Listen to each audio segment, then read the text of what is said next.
start this process, you do want to remove the wingtips. The easiest way to do that is to cut in between the drumette and the wingtips and look for that gap in the joint. You can just cut right below that drumette and it comes away quite cleanly. You can use that for stock, or ideally it's very delicious with rillettes.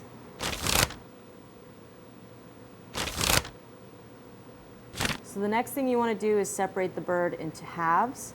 And the easiest way to do that is to start at the midline of the breast. This is called the keel bone.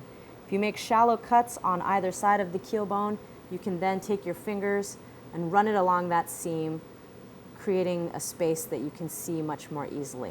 You're going to cut straight down towards the neck where the top of the wishbone starts, and you're just going to continue to cut along that seam.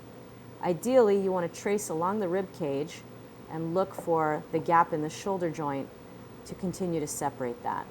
That gap in the shoulder joint is going to be right where that drumette is, and so the easiest way to find that spot is to continue to peel the meat towards the left and leave the rib cage on the right. Popping the hip joint is an easy way to separate off the leg, basically pulling it apart until you hear that hip joint pop. Continue to cut and follow that seam, trimming off any additional neck fat and using that for cracklins or rendering. That's a finished side.